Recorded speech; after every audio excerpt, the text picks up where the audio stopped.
Hello everyone, निशान classes में आपका स्वागत है। और मेरे कई व्यूवर्स ने मुझे कमेंट करके बोला था कि मैम यूपी टीजीटी 2021 का जो इंग्लिश पेपर है आप सोल्व पेपर करा दीजिए। एक्चुअली काफ़ी बच्चों को अभी सोल्व पेपर नहीं मिल पाए हैं। अगर मिल जाते हैं, जो पुराने स्टूडेंट्स हैं या न्यू व्यूवर्स भी है, फर्स्ट नंबर पे मैंने एक वीडियो बनाई हुई थी जिसमें मैंने बुक्स को सजेस्ट किया था। फर्स्ट नंबर पर आप घटना चक्र लीजिए, ये नहीं मिल पाता तो आप अरिहंत लीजिए।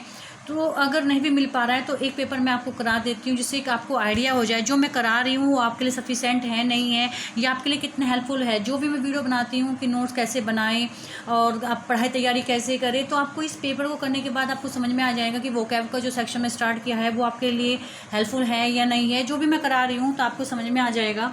तो देखिए यहाँ पर ये 2021 का है और ये जो पेपर है सेट बी है। सेट बी के में अगर हम बात करें, पहले ही उन्होंने दिया है कि in each question below 4 options A B C D are given, find out the word which is correctly spelled. इसमें क्या है, जो करेक्टली स्पेल्ड है वो पूछा गया है। आपको सही इस तरह से मैंने बताया था ना, स्पेलिंग मिस्टेक बहुत एग्जाम में आती है तो वो आपको देखना है। तो यहाँ क्वेश्चन दिए हुए हैं, 4 ऑप्शन आपका है, इन्वर्टराइव और इन्वर्टिब्रेट, यानी 4 ही वर्ड सेम है और इनमें सही आपको ढूंढना है। इसका फर्स्ट ऑप्शन है, मतलब जो इसका आंसर है फर्स्ट क्वेश्चन का वो है सेकंड बी है। इसका होता है INVER, इन्वर्टिब्रेट क्या होता है, जो साइंस के बच्चे होते हैं, बायोलॉजी के होंगे वो समझ जाएंगे। इन्वर्टिब्रेट होता है एक्केशेरू की, जिसके कशेरुकाएँ नहीं होती है, एक्केशेरू जीव आते हैं उन्हें इन्वर्टिब्रेट कहलाते हैं। ये अब देखिए क्या क्या अंतर है, मैंने आपको बताया था एक वीडियो में। आप देखिए INVER यहाँ तक सेम है। TI यहाँ पर TI की जगह B है, बाकी सेम चीज़ है। पहले 2 ऑप्शन में क्या अंतर है, EI का। जैसे कि मैंने आपको बताया था कि वोकैब के लिए आप सबसे ज़्यादा क्या करें, मैंने वीडियो बनाई ना नोट्स कैसे बनाए, अगर आप लोगों ने नहीं देखी है तो आप मेरे उसमें जाकर टिप्स फॉर DGT PGT एक मैंने वो बनाई है अपनी प्लेलिस्ट, आप वहाँ जाकर देख सकते हैं। तो मैंने बताया कि जितना आप यूज़ करोगे, जितना अपने हैंड का यूज़ करोगे तो उतने ही आपकी वोकैब याद होगी। याद करने के लिए सबसे ये तरीका है, अदरवाइज रट्टा मारने से इतने वर्ड्स नहीं क्लियर होंगे। सेकंड है आपका ऑमलेट। अब देखिए मैंने ये भी बताया था कि बहुत ही जनरल वोकैब भी आती है। तो ऑमलेट आई थिंक सभी को पता है, ऑमलेट सब बोलते हैं। तो ऑमलेट की स्पेलिंग थोड़ी अलग है, OMELETTE, ऑमलेट जैसे भी आप प्रोनाउंस करते हैं। तो सेकंड नंबर आपका जो होता है वो ऑप्शन सही है आपका, ऑमलेट आपका सही है। अब हम थर्ड क्वेश्चन पे चलते हैं। अब यहाँ पर क्या है, क्यूजिन जो है, क्यूजिन की इन्होंने स्पेलिंग मिस्टेक दी है और इसके लिए आपका आंसर होगा डी क्या है, CUISINE। अब देख लें यहाँ पर भी सेम वही है, आई और ई का फ़र्क है, आई कहाँ लगाया उन्होंने। और क्यूजिन क्या होता है, मेथड ऑफ कुकिंग। हर देश का, हर परिवार का, हर प्रदेश का एक कुकिंग का मेथड होता है, एक तरीका होता है, वो ही क्यूजिन कहलाता है। तो क्यूजिन मीनिंग होता है मेथड ऑफ कुकिंग। तो ये वर्ड्स मीनिंग में भी आ सकते हैं। अब ये जो वर्ड्स मैं ले रही हूँ कहीं मतलब जनरली ये वर्ड्स हम यूज़ करते हैं और ज़रूरी नहीं कि आपके एग्जाम में ना आए, आगे भी आ सकते हैं, इसलिए इनको एक लिस्ट बना के रख लीजिएगा।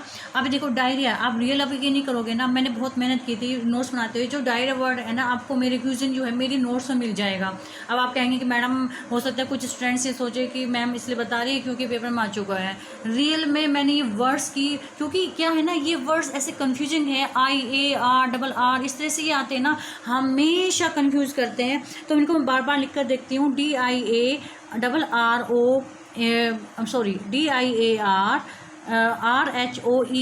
तो डायरिया स्पेलिंग बिल्कुल अलग है। आपको ऐसे वर्ड्स की लिस्ट बनानी है, जैसे मैंने आपको बुके बोला था उससे पहले वाली वीडियो में, मैंने आपको लेफ्टिनेंट की स्पेलिंग के लिए बोला था। इस तरह से डायरिया है, डायरिया हम बोल कुछ और रहे हैं लेकिन लिखा कुछ और जा रहा है। तो इस तरह के वर्ड्स आपको क्या करना है, कलेक्ट करने हैं और कुछ के साथ लिंक बनाने हैं, कुछ को हमें जोड़ना है।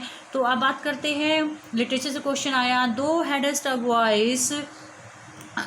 Voice sound was like the sea, pure as the naked heavens majestic free. तो ये जो 2 लाइन है ये पूछा गया है कि द बो लाइन्स आर रिटन फॉर, ये लाइन किसके लिए लिखी गई है। तो ये विलियम वर्ड्सवर्थ ने लिखी थी। किसके लिए लिखी थी, जॉन मिल्टन के लिए लिखी थी। और वर्ड्सवर्थ का एक वर्क है लंदन 1802 1802, उसमें जॉन मिल्टन को उन्होंने एड्रेस करके लिखा था और ये लाइन उनके लिए ही लिखी हुई है कि thou had a voice who sound was like the sea, pure as a net heavens majestic free. Most important है ये, आगे भी रिपीट होने की संभावना है। Choose one word from the option which describe the phrase most accurately. अब ये क्वेश्चन है, इससे पहले मैं एक वीडियो आप मेरे वोकेबलरी सेक्शन में जाएंगे तो वहाँ मैंने साइड के लिए एक वीडियो बनाई हुई है कि जो मर्डर किए जाते हैं ना उनके लिए मैंने बहुत सारे वर्ड्स कलेक्ट किए थे। तो उन्होंने कहा murder of a brother, brother का मर्डर करने को क्या कहलाते हैं। तो एक्चुअली क्या एक वर्ड होता है फ्रैटरी, फ्रैटरनल, फ्रैटरनल क्या होता है भाईचारा के लिए यूज़ किया जाता है, तो वहीं से यूज हो गया। साइड होता है मर्डर करना, देखिए इस पर भी साइड है, इस पर भी साइड है, इस पर भी साइड है। तो फ्रैटरी, तो मैंने वहीं से आपको लिंक करके बताया था कि फ्रैटर्निटी से आप क्या हो जाएगा फ्रैटरी साइड, यानी जो ब्रदर का मर्डर होता है तो क्या कहलाता है फ्रैटरी साइड। अब बात करते हैं 7वें नंबर पर। Who refers William Wordsworth as an ever enduring man. ये कहता है कौन रेफर करता है कि वर्ड्सवर्थ एक एवर एंडरिंग मैन, हमेशा प्रयासशील व्यक्ति रहे हैं। तो ये बात कहते हैं S T college. S T college उनके फ्रेंड भी रहे हैं और बाद में फिर ये दोनों अलग भी हो गए थे। मार्क द पार्ट, एक्चुअली मेरी व्यूवर्स ने पूछा था कि मैम क्या आपने वर्ड्सवर्थ के ऊपर नोट्स बना दिए, तो मैं आपको बता दूं मैं अपने जो नोट्स आपको दे रही हूँ ना बिल्कुल एक क्रमबद्ध दे रही हूँ, सीरियलबद्ध दे रही हूँ। एक तरफ मैंने आपको हिस्ट्री ऑफ इंग्लिश लिटरेचर का एक प्लेलिस्ट बनाई हुई है, एक तरफ मैं आपको लिटरेरी टर्म्स दे रही हूँ और एक तरफ मैं आपको वोकैब भी दे रही हूँ। तो हिस्ट्री ऑफ इंग्लिश लिटरेचर चल रहा है, साथ साथ में अब मैं रेनेसां पीरियड पे आई हूँ तो शेक्सपियर का मैंने एक प्लेलिस्ट बनाई है। फिर जैसे ही आपका जो है नेचर वाला पोएट स्टार्ट होंगे तो वर्ड्सवर्थ स्टार्ट हो जाएगा।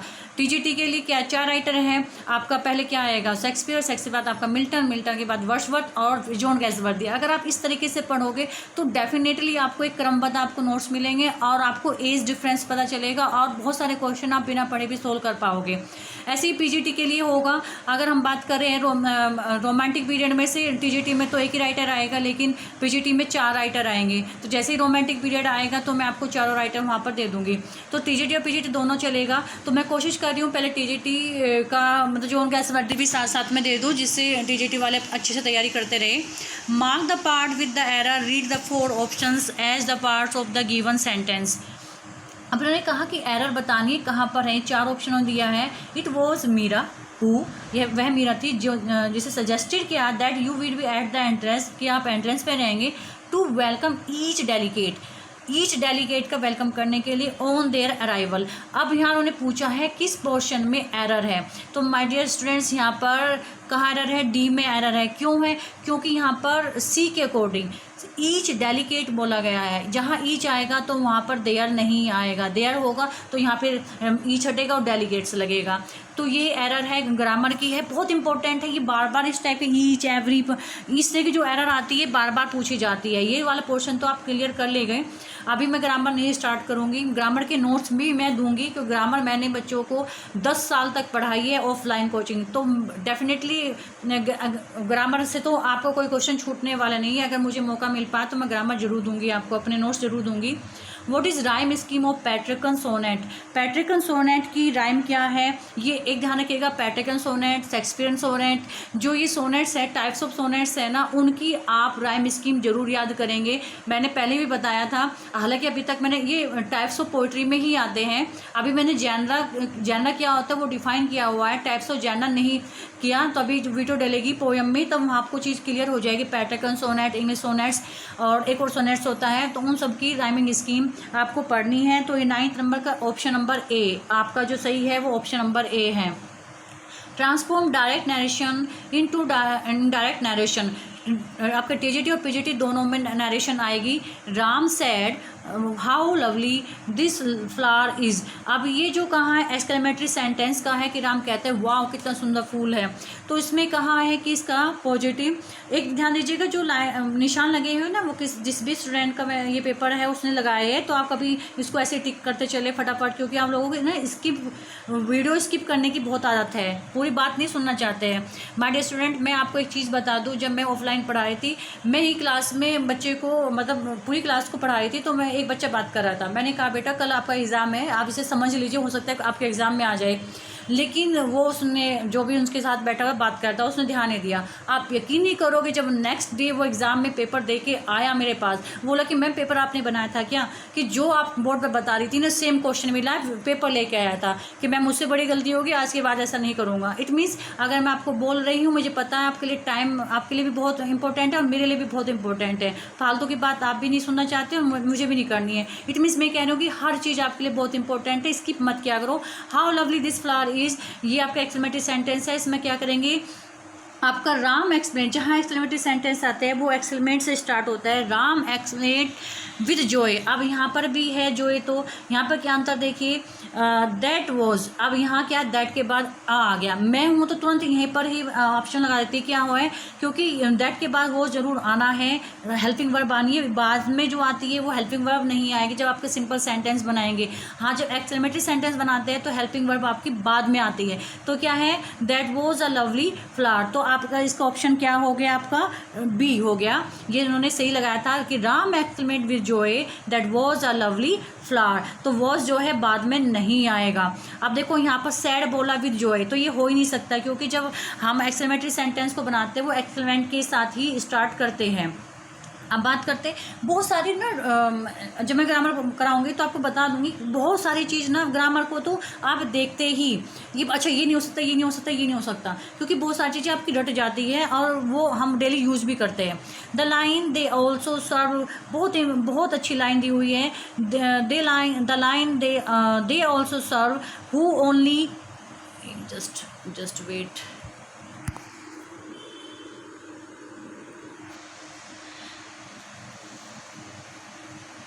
हाँ जी, थोड़ी सी मिस गड़बड़ हो गई थी। The line they also serve who only stand and wait occurs in which of the following poems. Line है कि दे ऑल्सो सर्व, जो वे सेवा करते हैं, जो स्टैंड खड़े होते हैं और वेट करते हैं, वे हमेशा क्या कहते हैं कि जो खड़े होते हैं और इंतजार करते हैं ना, वे सिर्फ किसके लिए है, वो सेवा करने के लिए होते हैं। इट मीन्स ये आपके लिए भी पॉजिटिव पॉइंट है, आपको खड़ा नहीं होना है, आपको वेट नहीं करना है, लग जाना है।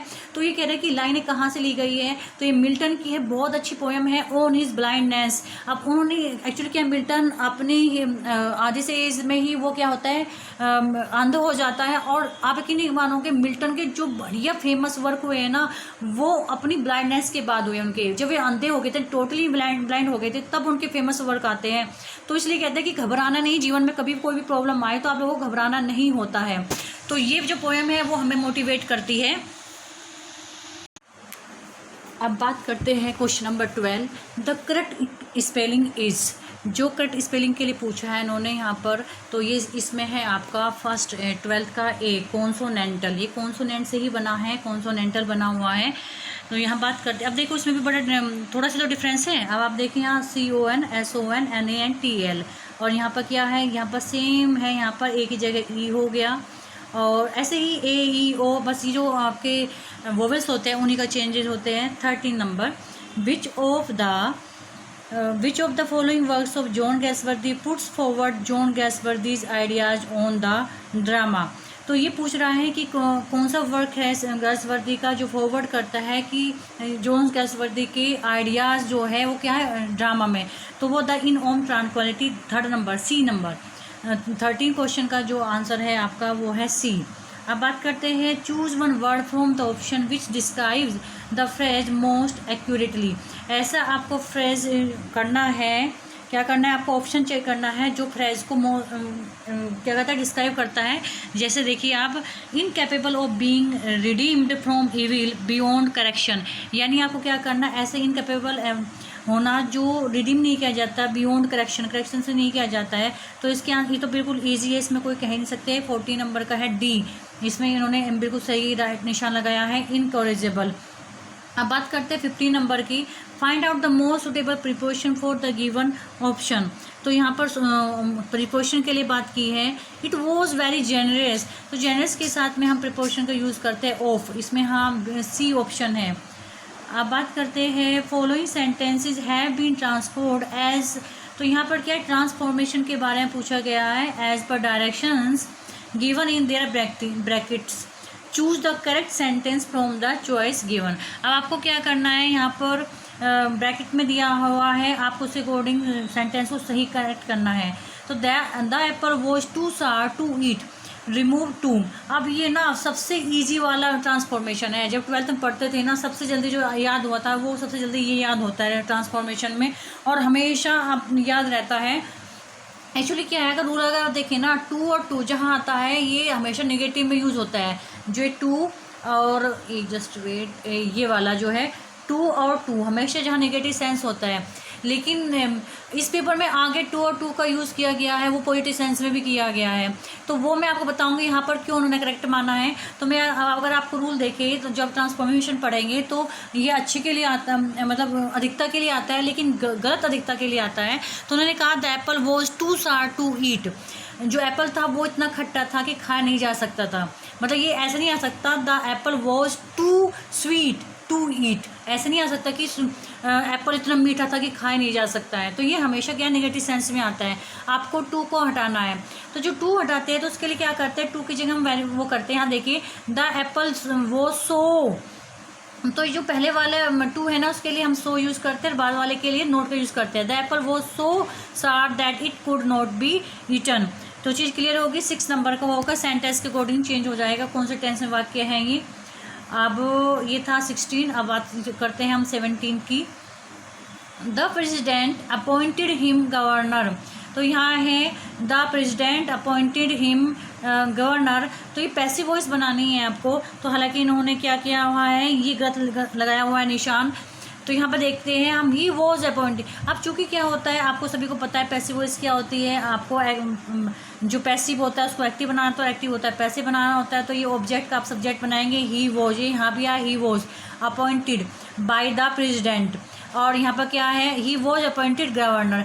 देखिए एक रूल होता है, जब हम अपॉइंटेड यूज़ करते हैं ना तो उसके साथ में उसकी उपाधि भी साथ साथ में लगाते हैं। इसके रूल आप जरूर कर लीजिएगा, 3-4 वर्ड हैं ये, अब मैं यहाँ पर डिस्क्राइब नहीं कर रही हूँ डीपली, लेकिन ये यहाँ से एग्जाम में बहुत मतलब 99% क्वेश्चन आने की उम्मीद रहती है, क्योंकि 2-3 वर्ड हैं उनको याद करना होता है। अगर मैं ग्रामर कराऊंगी तो मैं आपको बता दूंगी कि अपॉइंटेड और उनके बाद उनका वो ऑब्जेक्ट लेता है। तो यहाँ दोनों में अंतर क्या, देखो he was appointed by the president, तो अब इन्होंने यहाँ क्या अपॉइंटेड किया था उसको, the president appointed him governor किया था, तो गवर्नर यहाँ पर है नहीं, तो इसमें क्या है he was appointed governor by the president. हम बात करते हैं 18 number, who would not love his country. अभी बहुत अच्छी असर्टिव बनाना है, जहाँ सेंटेंस हु वाले होते हैं ना उसका सबसे क्लियर होता है वो एवरीवन से स्टार्ट होता है। तो एवरीवन तो 2 जगह है, अब यहाँ पर देखते हैं इसमें। तो देखिए ये पता है ना समय बचाने के लिए होता है, हमें पता है कुछ क्वेश्चन ऐसा होता है कि अच्छा हु की जगह हमें एवरीवन करना है, तो इन 2 में तो है ही नहीं, तो इस हमें ऑप्शन इकट्ठे हो गए, इन 2 में से हमें करना है। तो एवरीवन के साथ हम क्या लगाते हैं, वुड लगाते हैं, शुड लगाते हैं, जल्दी से बताओ वुड या शुड करते हैं। तो एवरीवन के साथ हम वुड यूज़ करते हैं, तो पहला हमारा क्या हो गया, सही हो गया। तो ऐसे क्वेश्चन जो होते हैं हमारे टाइम को सेव कर जाते हैं। Why should they be blamed by you, तो यहाँ पर क्या है आपको क्या बनाना है, एक्टिव बनाना है। तो इसमें के लिए जो ये क्वेश्चन वाले होते हैं तो हमें क्या करना होता है, तो हम बात करें वाई शुड यू ब्लेम, तो यहाँ पर क्या बिल्कुल सिंपल है, जब हम लेते हैं तो वाई का वाई आ जाएगा, शुड आएगा, तो यहाँ पर क्या आएगा यू ले लेंगे, ब्लेम दे का दैम आ जाएगा। ये आप ऐसी वॉइस है आप देख सकते हो, ये सभी जानते हैं। Which of the following is a pastoral इलेजी, very मतलब कॉमन क्वेश्चन है, पेस्टोरल इलेजी कौन सी है, तो ये इलेजी return in the country churchyard या इन मेमोरियल लाइसेडेस एंड ड्यूनो इलेजी, ये सभी जानते हैं कि लाइसेडेस जो है वो पेस्टोरल इलेजी है। A factual account of a person's life, examining all available information and text is relevant to the subject is called। एक फैक्चुअल क्या होता है, जो भी अकाउंट होते हैं आदमी की लाइफ के जो एग्जाम किए जाते हैं, इंफॉर्मेशन होती है, वो कहलाती है आपकी बायोग्राफी। अब आप कह सकते हो कि यहाँ पर ऑटोबायोग्राफी क्यों नहीं आ सकता, क्योंकि अगर इसमें जो होता है कि जो रिटन बाय हिमसेल्फ या वन सेल्फ, अगर खुद के द्वारा लिखी हुई होती है वो तो ऑटोबायोग्राफी होती है, और बायोग्राफी को कोई भी लिख सकता है। अब बात करते हैं 22। Choose one word from the options which describe the phrase most accurately. आपको क्या करना है, यहाँ से एक फ्रेज निकालना है जो डिस्क्राइब करता है उसका meaning. Gradually recovery from illness, अगर मैं देखूँ ना, मैं बहुत बच्चों को देखा इस क्वेश्चन को मोस्टली बच्चे गलती करके आए हैं। मतलब जब बीमार होता है ना आदमी तो धीरे धीरे रिकवरी लेता है। भाई कोई बच्चा आदमी बीमार हो गया, हॉस्पिटल में चला गया, वो ऐसा तो नहीं एकदम आते कूदने लगेगा, तो वो धीरे धीरे रिकवर होता है। तो उसको हम कहते हैं, ये मैंने अपने नोट्स में बनाया हुआ था, कॉन्वेलेसेंस। ये बहुत इंपॉर्टेंट क्वेश्चन है, बार बार पूछा जाता है। तो ये चीज़ें हैं, कॉन्वेलेसेंस क्या होता है, जो ग्रेजुअली रिकवरी करते हैं। द करेक्ट स्पेलिंग इज, अब देखो ये कितनी ईजी कर आई है, लेकिन इसमें भी बच्चे गलती कर आते हैं। तो यहाँ ये इन्होंने सही किया है, 23 का डी डिफरेंशियल है, इसमें कुछ बताने वाली बात है ही नहीं, बस आपको क्या करना है वही बार बार बता रही हूँ। ये ऐसी स्पेलिंग लेते हैं, स्पेलिंग मिस्टेक वाली वोकैब लेते हैं जिनमें बस आई ए ई ए आई इस तरह से कोई चीज़ें होती है ना, उसको ध्यान रखना होता है आपको। Which of the following authors had written the lines. देखिए ये क्वेश्चन बिल्कुल अलग आया है, न्यू क्वेश्चन था। ये क्या है, tweet to a merry note while greasy Joan doth keel the pond. तो उन्होंने पूछा है कि ये किसने लिखा है, किसने लिखी है लाइन ने। तो ये लाइनें लिखी गई है विलियम शेक्सपियर के द्वारा। विलियम शेक्सपियर की पोएम थी जो कि लव स्लेवर सो लॉस्ट, इनका वर्क है ना लव स्लेवर लॉस्ट। तो उसमें सॉन्ग गाया गया है जो कि आउल, उल्लू और कुकू को प्रसन्न करने के लिए, उनकी प्रेस करने के लिए, प्रशंसा करने के लिए ये लिखा गया और बोला गया था। तो वहाँ से 2 लाइन लिए है। अब हम कहते हैं कि शेक्सपियर के इतने वर्क, इतने सोनेट्स, आदमी कहाँ से कहाँ तक उनको रीलर्न कर सकता है। तो कुछ लाइन ऐसी होती है ना, वो हर व्यक्ति उसको पढ़ ही नहीं सकता है। जो डीपली पढ़ रहा है तो इस क्वेश्चन को निकाल पाएगा। अदरवाइज मैं ये नहीं कहूँगी कि नहीं आप सारे उसी पोएम्स को लर्न कर डालो, कुछ भी कर रहे हो। तो ये क्वेश्चन बिल्कुल यूनिक है और हर एग्जाम में यूनिक आते हैं, जिससे कि बच्चे कन्फ्यूज होते हैं कि क्या रह गया। तो इसमें कोई डरने वाली सी बात नहीं है। तो ये लिखा गया है विलियम शेक्सपियर का लव स्लेवर लॉस्ट में। अब बात करते हैं which of the following poem is not written by John Galsworthy. यहाँ है कि जॉन गैल्सवर्दी के द्वारा क्या नहीं लिखा गया है, ये चीज़ का ध्यान रखा करो। नोट का जरूर ध्यान रखा करो। एग्जाम में मोस्टली बच्चे क्या करते हैं ना, नोट ध्यान नहीं देते, जल्दी में देखते हैं कि रिटन बाय जॉन गैल्सवर्दी, कि जॉन गैल्सवर्दी ने क्या लिखा है। तो उन्होंने कहा है which of the following poems is not written by John Galsworthy. John Galsworthy के द्वारा क्या नहीं लिखा गया है, वो है ऑप्शन नंबर आपका डी, ऑप्शन नंबर डी इसका जो करेक्शन है, ये बाकी उनके द्वारा लिखी गई है। अब बात करते हैं 26, फाइंड आउट करेक्ट सेंटेंस। इसमें से जो आपका करेक्ट सेंटेंस होगा आपको वो फाइंड आउट करना है। तो फर्स्ट है आपका ही गेव मी मच। देखो मैंने ना 2 वाला जो पहले एग्जाम्पल दिया था, बिल्कुल वही क्वेश्चन यहाँ पर आ गया। He gave me much to pain. अब देखिए यहाँ 2 मैंने अधिक होता है, मच भी अधिक होता है, तो ये तो हो ही नहीं सकता है, ख़त्म हो गया। आई शैल गो जस्ट नाउ। जस्ट जो यूज़ है वो आपके फ्यूचर में यूज़ नहीं होता है और नाउ भी नहीं होता है, तो ये भी गलत हो गया आपका। ही always get success since he hardly works. वह सदैव सक्सेस लेता है क्योंकि वह मुश्किल मेहनत करता है। तो ऐसा तो हो ही नहीं सकता है कि वो उसे सक्सेस मिलेगी और विदाउट वर्क मिल जाएगी। अब ये है I shall be only too glad to see you. मैं सिर्फ इतना खुश अभी होऊंगा आपको देखकर, टू सी है ना, तो यहाँ पॉजिटिव सेंस में भी ले दिया। अब क्या होता है कि कहने के लिए जनरल रूल के लिए ये सेंटेंस भी गलत है, लेकिन जब आपके पास 4 ऑप्शन होते हैं तो उसमें से जो सबसे बेटर होता है ना, जो बेटर ऑप्शन होता है आपको सेलेक्ट करना होता है। तो आप ये कह सकते हो कि अकॉर्डिंग टू रूल 2 और 2 ये डी भी ऑप्शन गलत है, लेकिन चूंकि और बाकी जो ऑप्शन है वो बिल्कुल ही गलत है, इसलिए आप इसे डी पर करेक्ट करोगे। और आयोग की जो आंसर की थी उन्होंने उसमें डी को ही माना है। अब बात करते हैं 27 की। Who called Shakespeare's Johannes factotum a jack of all traders. Jack of all traders जो पुकारा गया है वो उनको रॉबर्ट ग्रीन ने बुलाया है। उनको रॉबर्ट ग्रीन है, फेमस है। अभी अगली वीडियो जो होने जा रही है वो शेक्सपियर चल रहा है और उनका क्रिटिसिज्म ही चल रहा है। मैं उनके लिए वीडियो बना रही हूँ, क्रिटिसिज्म आप देखना ना भूलें, बहुत इंपॉर्टेंट है शेक्सपियर का क्रिटिसिज्म। दो वीडियो बनने वाली है उस पर। शेक्सपियर जो शेक्सपियर के ऊपर क्रिटिसिज्म किया गया था और एक उनके वर्क के ऊपर क्रिटिसिज्म किया गया था। 28 की बात करते हैं। Find out the most suitable preposition from the given option. अब ये बहुत इंपॉर्टेंट है, जो ये फेडअप आता है ना, ये बहुत बार एग्जाम में पूछा जा चुका है। तो फेडअप के साथ विद प्रीपोजिशन यूज होता है, ये सभी को पता है, इसमें कोई वो वाली बात है ही नहीं। Mark the part with the error. Read the 4 options as the part of 1 sentence that is given. आपको क्या करना है, यहाँ से 4 पार्ट दिए गए हैं, उनमें से जो एरर है वो निकालनी है। अब देखेंगे यहाँ पर मोस्टली बच्चे यहाँ आकर गलतियाँ करते हैं। मतलब बात यह है ना कि अगर पूरा नहीं पढ़ोगे तो गलतियाँ हो जाएगी। These kind of apparel seems to be expensive. तो जो बच्चे होते हैं जिनको रूल रटे पड़े होते हैं ना, तो वो क्या करेंगे, अच्छा यहाँ तो दीज आया हुआ है तो सीम्स है, सीम दीज के साथ SEIS तो लगेगा नहीं, तो वो ना सेकंड को गलत कराएंगे। लेकिन ऐसा नहीं है, सेंटेंस को पढ़ो बट इट इज़ रिलेटली या इज़ यूज़ किया गया है, तो हम क्या करेंगे, तो गलती कहाँ हो गई, अफोर्डेबल टू मेंटेन, तो क्या अब यहाँ गलती ए में हो गई। देखिए ध्यान दीजिए, इस तरह के क्वेश्चन ना एग्ज़ाम में, SSC के एग्ज़ाम में बहुत पूछे जाते थे पहले ये। तो यहाँ पर क्या है, दीज दिया हुआ है, अगर यहाँ एस हटा देते, एस नहीं होता, तो फिर आपका सी ऑप्शन गलत हो जाता। ध्यान दीजिएगा, इस टाइप क्वेश्चन मिस्टेक आती है। मैं बहुत बच्चों को ये जवाब देकर बताती हूँ कि ये गलतियाँ नहीं करनी है। मोस्टली बच्चे क्या करते हैं, जिनको रूल उठ जाते हैं ना, दीज है भाई, सीम्स तो नहीं आएगा, तो सीम को कर देते हैं। लेकिन यहाँ क्या इस दिया हुआ है, इसलिए फर्स्ट ऑप्शन गलत हो गया। अगर यहाँ से एस हटा दिया होता तो फिर आपका सी ऑप्शन हो जाता। तो इस टाइप के जो क्वेश्चन हैं ये प्रैक्टिस से ही आप सोल्व करेंगे। प्रैक्टिस करना ना भूलें, प्रैक्टिस, और ऐसे ना ले कि प्रैक्टिस सेट आप अलग से ले लें, ऐसे प्रैक्टिस सेट ले जिसके पीछे जो ना उसकी एक्सप्लेनेशन दी हुई हो कि क्यों है, ये ध्यान रखना। खाली ऐसे नहीं ABCD आंसर हो और आपने कर लिया, रट्टा मारे, क्यों हुआ था आपको पता नहीं है, तभी आप इन क्वेश्चन को। द करेक्ट स्पेलिंग इज़, तो यहाँ पर दिया हुआ है डिसर्नमेंट, तो यहाँ पर जो आपका ऑप्शन है सी इन्होंने सही दिया हुआ है। डिसर्नमेंट होता है द एबिलिटी ऑफ जज वेल, जिसमें एबिलिटी होती है किसी चीज़ को जज करने की, समझ-बूझ, सूझबूझ जो होती है उसे बोलते हैं हम डिसर्नमेंट।